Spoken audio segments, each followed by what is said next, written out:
Hello everyone. आज के lecture में हम अष्टांग हृदय के चैप्टर नंबर 2 दिनचर्या को देखने वाले हैं।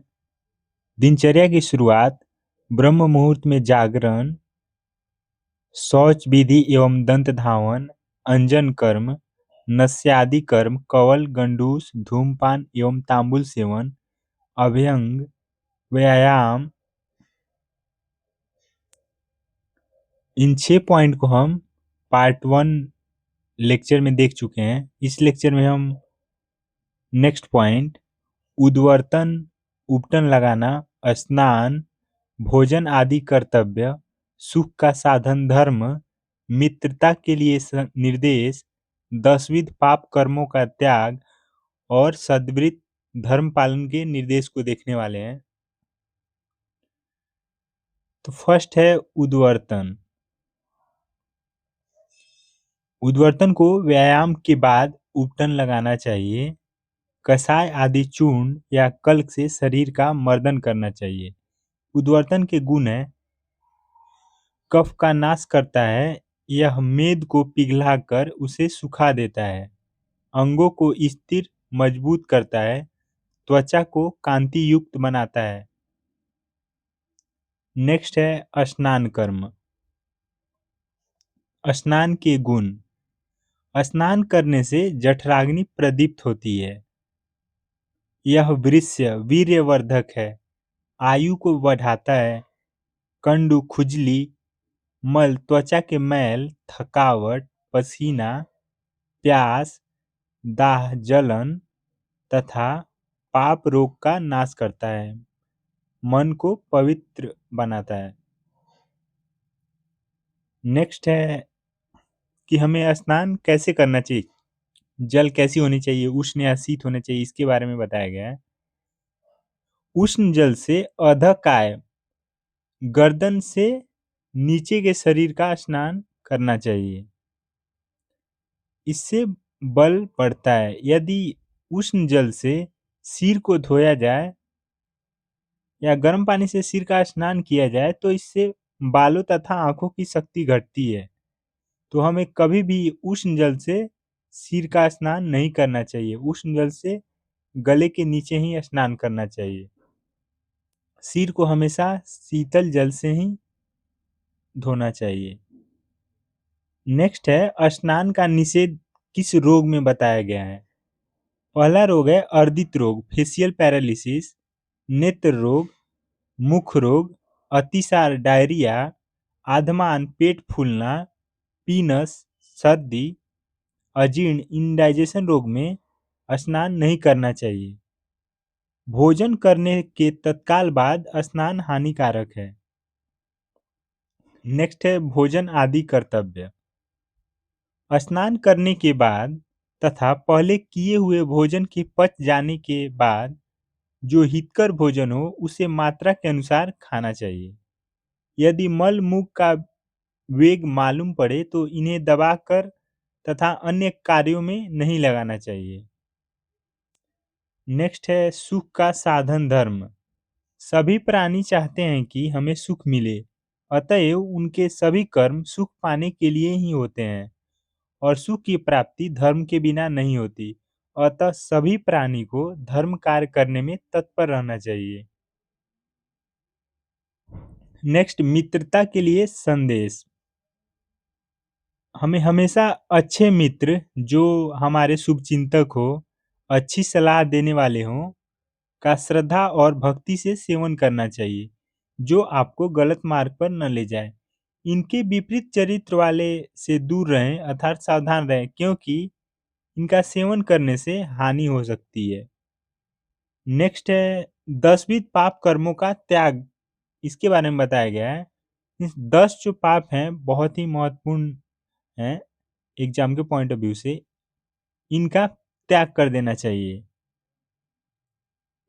10 प्रकार के पाप कर्म जो शरीर, मन और वाणी के द्वारा किए जाते हैं उनका त्याग करना चाहिए। फर्स्ट है शारीरिक पाप कर्म। इसके अंदर आता है हिंसा, अस्तेय, अन्यथा काम। हिंसा का मतलब है मारपीट करना, अस्तेय का मतलब है चोरी या लूटपाट करना। अन्यथा काम मीन्स अनुचित ढंग से सुख प्रयोग। पराय स्त्री के साथ संबंध बनाना। इन 3 शारीरिक पाप कर्मों का त्याग करना चाहिए। नेक्स्ट है वाचिक पाप कर्म। पैशून्य, परुष वाक्य, अनृत और संभिन्न आलाप। फर्स्ट है पैशून्य, चुगली करना, इधर के बात को उधर बताना और उधर के बात को इधर बता के झगड़ा कराना।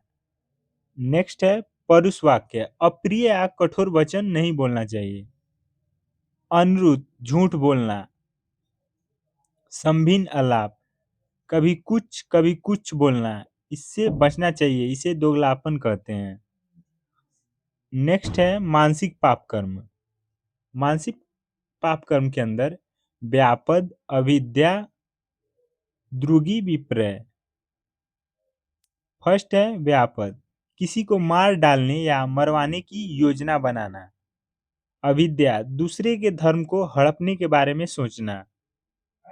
दुर्गी प्रय, शास्त्र के निर्देश के विपरीत सोचना।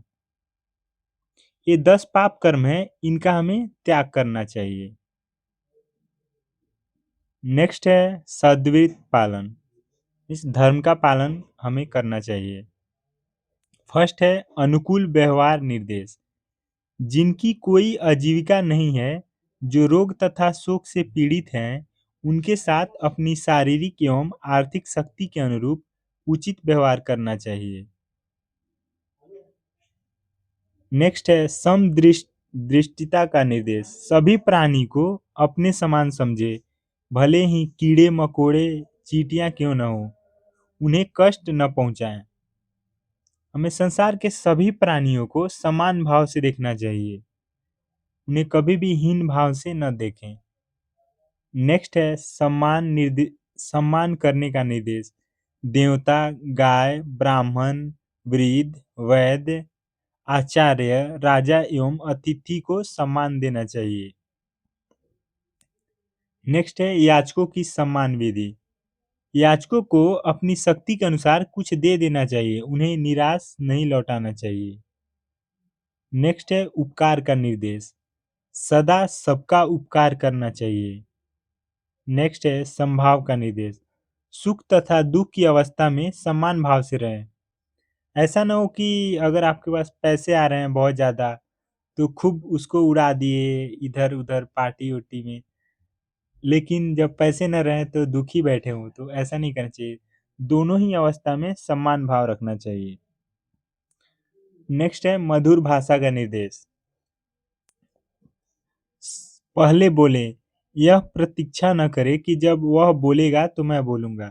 जैसे दो मित्र में झगड़ा हो गई, तो दोनों सोचते हैं कि पहले वो बोलेगा तो मैं बोलूंगा। ऐसा नहीं सोचना चाहिए, आपको पहले बोलना चाहिए, समय पर बोलना चाहिए, हितकर बात करे तथा थोड़ा बोले एवं मीठा बोले। नेक्स्ट है विचारों को गुप्त रखें।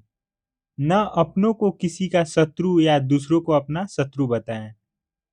ऐसा करने से हमें ही नुकसान हो सकता है। अगर आपने बताया कि वह मेरा शत्रु है, तो सामने वाला कहीं आपके बारे में गलत चीज़ें सोचता हो, तो वो आपके शत्रु से मिल सकता है, या दूसरे को अपना शत्रु बताएँ तो उनसे हाथ मिला सकता है, तो इससे आपको हानि हो सकती है।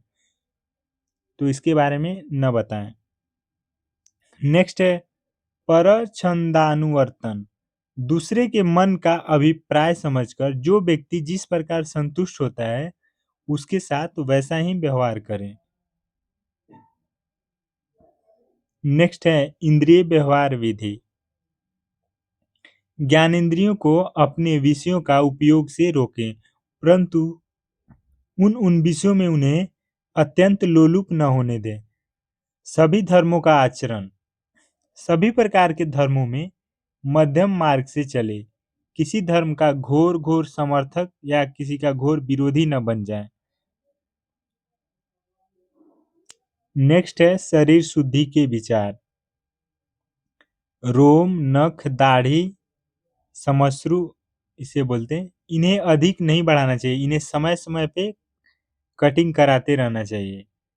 और प्रतिदिन स्नान करना चाहिए, सुगंधित पदार्थों का सेवन करना चाहिए, सुंदर वस्त्र धारण करना चाहिए। सुंदर वस्त्र धारण से हमें खुशी मिलती है। तो ये सभी सद्वृत्त है। सद्वृत्त का उपसंहार मतलब इससे क्या फायदा है? सद्वृत्त से हमें दीर्घायु की प्राप्ति होती है, आरोग्यता की प्राप्ति होती है, ऐश्वर्य की प्राप्ति होती है और यश की प्राप्ति होती है। तो दिनचर्या अध्याय यहाँ पे समाप्त होता है। नेक्स्ट लेक्चर में हम ऋतुचर्या के बारे में देखेंगे।